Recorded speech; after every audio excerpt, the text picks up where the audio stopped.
الرحمن الرحيم كنتم خير أمة أخرجت للناس تأمرون بالمعروف وتنهون عن المنكر صدق الله مولانا العظيم وبلغنا على رسوله النبي الأمي الكريم ونحن على ذلك لمن الشاهدين والشاكرين والحمد لله رب العالمين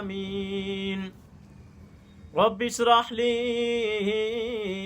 صدري ويسر لي أمري واحلل عقدة من لساني يفقهوا قولي اللهم رب زدني علما رب زدني علما رب زدني علما قالوا سبحانك لا علم لنا إلا ما علمتنا إنك أنت العليم الحكيم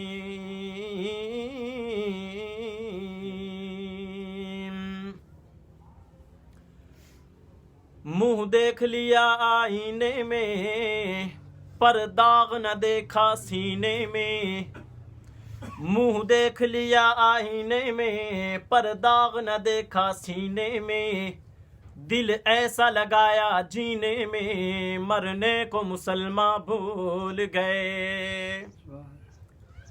درود شریف پڑھ لیں اللہم صلی علی سیدنا و مولانا محمد وعلی آل سیدنا و مولانا محمد وبارک وسلم وصلی علیہ. جب درود شریف کا ایک بار کہہ دیا جائے نا تو پھر پڑھ لیا کریں. ویسے بھی درود شریف واجب بھی ہے. آپ کے سامنے قرآن مجید فرقان حمید میں سے ایک آیت کا کچھ حصہ تلاوت کیا ہے. اسی کو لیتے ہوئے آج جس موضوع پہ آپ سے بات کرنا چاہتا ہوں وہ ہے امر بالمعروف اور نہی عن المنکر. امر بالمعروف کہتے ہیں کہ اچھے کاموں کا حکم کرنا، اچھے کاموں کی تلقین کرنا، اچھے کاموں کی دعوت دینا، اچھے کاموں کی طرف بلانا. و نہی عن المنکر بری باتوں سے، برے کاموں سے، برے ہوش و حواس سے، برے قول فعل، ہر ایک برائی سے روکنا بچانا، اس کو کہتے ہیں نہی عن المنکر. تو آج امر بالمعروف نہی عن المنکر پہ بات کرتے ہوئے اللہ پاک کی قدرت کے کچھ مناظر آپ کے سامنے رکھنا چاہتا ہوں. یہ جو ہم بیٹھے ہیں ہم اپنی قدرت سے، اپنی چاہت سے یا اپنی شوق سے نہیں بیٹھے، بلکہ اس میں اس ذات کا ہاتھ ہے.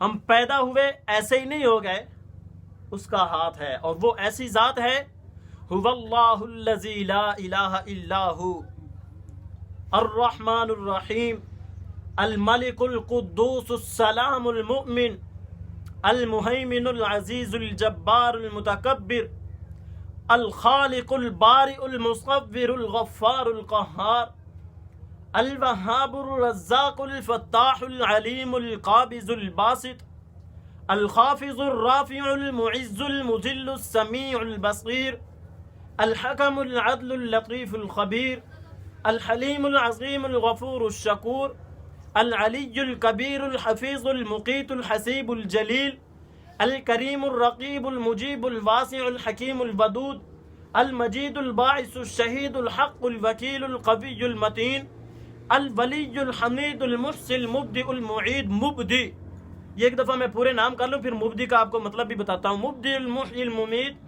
الحی القیوم الواجد الماجد الواحد الاحد الصمد القادر المقتدر المقدم المؤخر الاول الاخر الظاہر الباطن الوالی المتعالی البر التواب المنعم المنتقم العفو الرؤوف المالک الملک ذو الجلال والاکرام.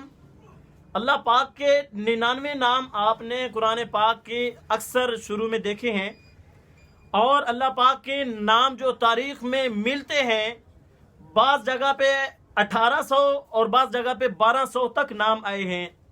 اور یہ جو مبدی آپ کے سامنے کہا ہے کہ اس کا آپ کو مطلب بتاتا ہوں ایک چیز ہے اس کا کوئی وجود ہوتا ہے، اس کا کوئی تصور ہوتا ہے، اس کو بعد میں بنایا جاتا ہے، تصور کے بعد، تخیل کے بعد. اور ایک ایسی چیز ہے کہ جس کا نہ کوئی تصور ہوتا ہے، نہ خیال ہوتا ہے، نہ اس کی کوئی کاپی ہوتی ہے، نہ نقل ہوتی ہے، بلکہ ایسی چیز کہ جس کا وجود بھی ابھی ہی آیا ہو، اس کی پیمائش بھی ابھی ہی کی گئی ہو، اس کو بنایا بھی ابھی ہی گیا ہو، تو اس چیز کو بنانے والے کو مبدی کہتے ہیں. یہ زمینیں، یہ آسمان، یہ چرند، یہ پرند، یہ لوہا، یہ آگ، یہ ہوا، یہ پانی، یہ مٹی، یہ جن و انس اس کی مشیت سے بنے.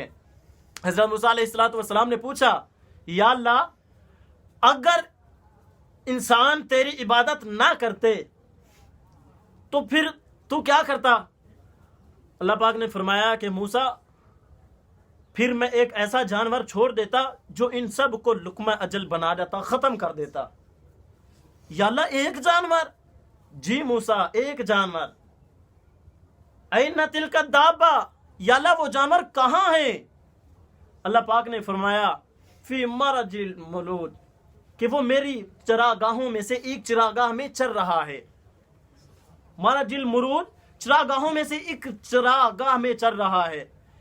تو حضرت موسیٰ علیہ السلام نے کہا، یا اللہ جو جانور اتنا بڑا ہے کہ پوری دنیا کو ایک لقمہ بنا کے ہضم کر جائے، تو پھر وہ جس چراگاہ میں چر رہا ہے وہ چراگاہ کتنی بڑی ہوگی؟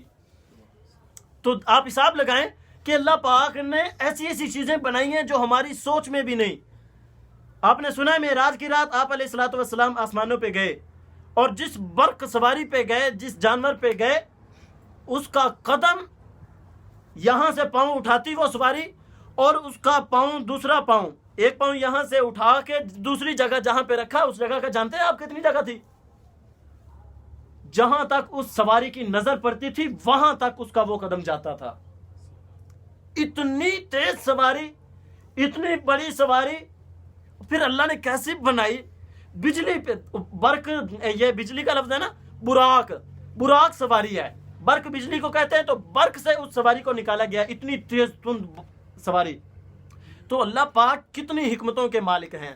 اور یہ پھر سارا کچھ اللہ پاک نے ایسا ہی نہیں بنا کے سارا کچھ چھوڑ دیا، نہیں، یہ انسان کے فائدے کے لیے اتنا کچھ بنایا ہے. اور انسان کو وما خلقت الجن والانس الا لیعبدون، انسان کو اور جنات کو صرف اور صرف اپنی عبادت کے لیے پیدا کیا ہے.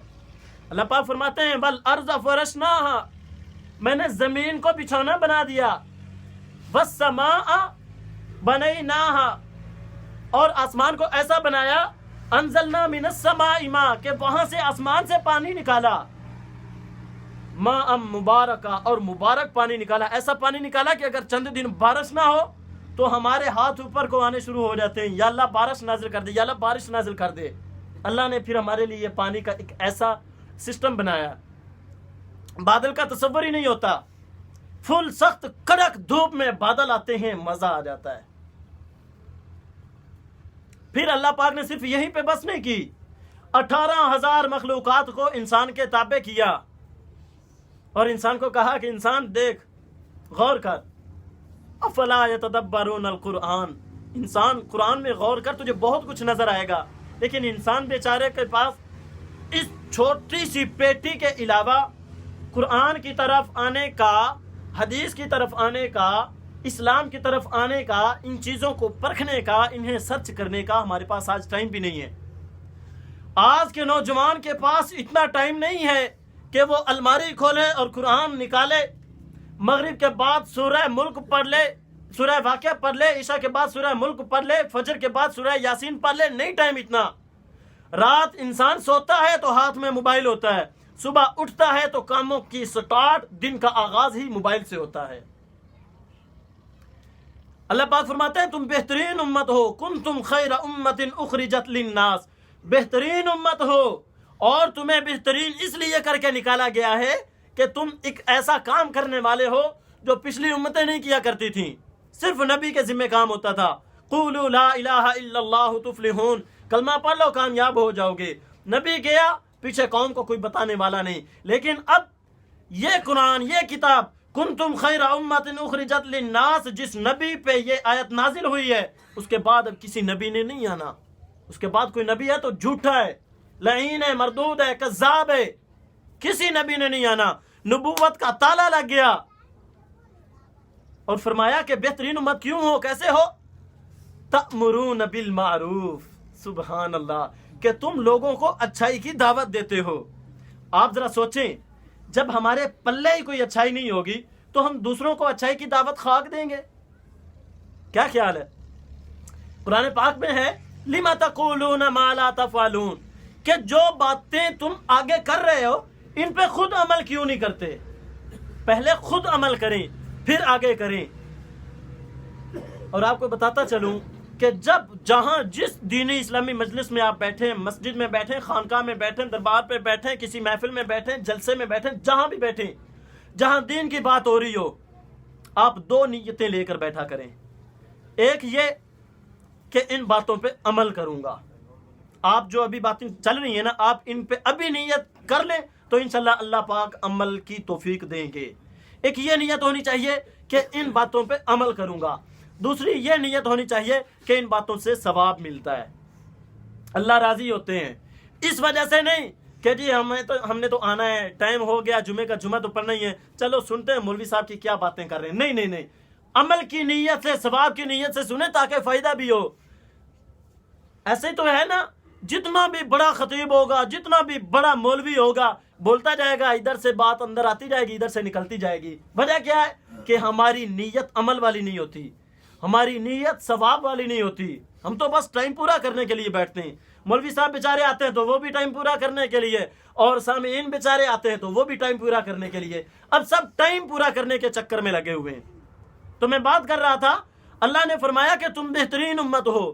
تمہیں اس لیے نکالا گیا کہ تم لوگوں کی نفع رسائی کے لیے ان کو اچھی باتوں کا حکم کرتی ہو، اچھی تلقین کرتی ہو، ایسی امت ہو تم. اور بری باتوں سے روکتی ہو، وَتَنْهَوْنَ عَنِ الْمُنْكَرِ، ایسی امت ہو. اللہ نے تو کہا، پیچھے کہا نا بہترین امت ہو. ٹھیک ہے، ہم نے مان لیا بہترین امت ہے، یا اللہ تیرا شکر ہے بہترین امت میں رکھا. پر آگے تین باتیں اللہ نے کی ہیں. تأمرون بالمعروف، اچھی باتوں کا حکم کرتے ہو. تو ہم میں سے ہر ایک شخص اپنے اپنے گریبان میں جا کے دیکھے کہ ہم کتنے لوگوں کو اچھی باتوں کی تلقین کرتے ہیں.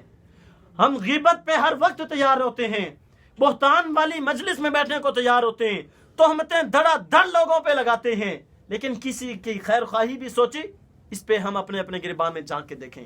دوسری بات اللہ نے کی، وَتَنْهَوْنَ عَنِ الْمُنْكَرِ، کہ بری باتوں سے روکتے ہو. ہم نے کب کسی کو روکا ہے؟ اور اگر کسی کو روک دیا جائے نا تو اس پہ کفر کے فتوے لگ جاتے ہیں، اس پہ انکار کے فتوے لگ جاتے ہیں. مسجد میں بیٹھ کے، کرسی ممبر پہ بیٹھ کے ایک عجیب آپ کے سامنے بدعت رکھنے لگا ہوں، آپ مجھ پہ فتویٰ لگا دیں گے کہ جی یہ کیا ہے، یہ بدعت نہیں ہے، یہ اسلام ہے. آپ جانتے ہیں بدعت کسے کہتے ہیں؟ اور بدعت کا گناہ جو ہوتا ہے نا، وہ زیادہ اس وجہ سے ہوتا ہے، بندہ زنا کرتا ہے، اس کو پتا ہوتا ہے کہ میں زنا کر رہا ہوں. بندہ شراب پیتا ہے، اس کو پتا ہوتا ہے میں شراب پی رہا ہوں. بندہ چوری کرتا ہے، اس کو پتا ہے میں گناہ کر رہا ہوں. بندہ کوئی بھی واردات کرتا ہے، اسے پتا ہوتا ہے کہ میں گناہ کر رہا ہوں. لیکن بدعت ایک ایسا گناہ ہے جس کو انسان نیکی سمجھ کے کرتا ہے. میں نے 25-30 سال کی عمر میں آج تک ایسا جنازہ کبھی کہیں نہیں دیکھا تھا کہ جس جنازے پر جنازہ لے جاتے ہوئے لا الہ الا اللہ کا ورد ہو رہا ہو. میں نے اتنا حدیث میں دیکھا پڑا ہے کہ جب میت جاری ہو نا قبرستان کی طرف، جنازگاہ کی طرف، تو اس وقت دوسرا کلمہ پڑھا جائے، اور اتنا بھی شور شرابے سے نہیں کہ پتہ چلے، محسوس ہو کہ جی یہ جنازہ نہیں جا رہا، یہ تو ذکر کی مجلس ہی جا رہی ہے. اتنا بھی نہیں. اتنا ہے کہ آپ آرام سے، سکون سے، اطمینان سے چلتے چلتے آپ دوسرے کلمے کا ورد کرتے جائیں. اشہد ان لا الہ الا اللہ و اشہد ان محمد عبدہ و رسولہ، محمد رسول اللہ. اتنے الفاظ آئے ہیں. اور میں نے عجیب چند دن پہلے ایک جنازہ دیکھا ہے. اس جنازے پہ میت تو کہاں کی کہاں تک پہنچ گئی، اور میں پیچھے کہاں سے کہاں تک، اور بیچ میں ذکر کے ایسے ہلکے لگے ہوئے، ہلکے کہہ رہا ہوں، ایسا شور غل، لا الہ الا اللہ، لا الہ الا اللہ. میں سوچ رہا تھا کہ یہ اسلام میں کب سے آ گیا. میری زندگی میں تو یہ چیز پہلی بار آئی ہے. اگر آپ میں سے کسی کی زندگی میں یہ قرآن حدیث میں ہو تو پھر میں یہ نہیں کہتا بدعت ہے. آپ مجھے دکھا دیں، بتا دیں، اس سے میرے بھی علم میں اضافہ ہو جائے گا. کیا خیال ہے؟ ہونا چاہیے نا، ہونا چاہیے نا. میں بھی مانوں اس چیز کو. اگر میں کوئی ایسی بات کروں, کوئی ایسا کام کروں جو قرآن حدیث سے ہٹ کے ہو, آپ کو حق حاصل ہے, آپ پوچھ سکتے ہیں. لیکن اگر آپ کو میں دیکھوں تو پھر مجھے پوچھنے کا حق حاصل ہے. میں پوچھ سکتا ہوں کہ یہ قرآن کی کون سی صورت میں ہے, میں پوچھ سکتا ہوں یہ قرآن کے کون سے پارے میں ہے, میں پوچھ سکتا ہوں یہ کون سے رکوع میں ہے, میں سوال کر سکتا ہوں کون سی آیت میں ہے. میرا یہ بھی سوال حق بجا ہے کہ یہ کون سی حدیث کی کتاب میں آیا ہے. لیکن اگر آپ لوگ ثابت نہیں کر سکیں یا آپ کے سوال کا جواب میں ثابت نہیں کر سکوں گا تو پھر بجائے ضد کے, بجائے اختلاف کے, بجائے نفرت کے, بجائے الٹم پلٹم باتوں کے سوالوں کے, پھر ہمیں اقرار کر لینا چاہیے کہ جو ہم کر رہے ہیں غلط کر رہے ہیں. وَتَنْهَوْنَ عَنِ الْمُنْكَرِ کی بات کر رہا ہوں کہ جو برے باتوں سے روکتے ہیں, اچھے کاموں کا حکم کرنا, یہ ہے اچھی امت. برے کاموں سے روکنا, یہ ہے اچھی امت. وَتُؤْمِنُونَ بِاللَّهِ. اور تیسری چیز اللہ پاک نے جو بیان کی, اللہ نے فرمایا تم اللہ پہ ایمان لے آئے. پہلی چیز بھی ہمیں سمجھ میں آ گئی کہ اللہ نے بہترین امت میں پیدا کیا. تیسری چیز بھی سمجھ میں آ گئی کہ اللہ پاک نے چوتھی چیز بھی سمجھ میں آ گئی کہ اللہ پاک نے ہمیں ایمان والا پیدا کیا. دو چیزیں سمجھ میں آ گئیں.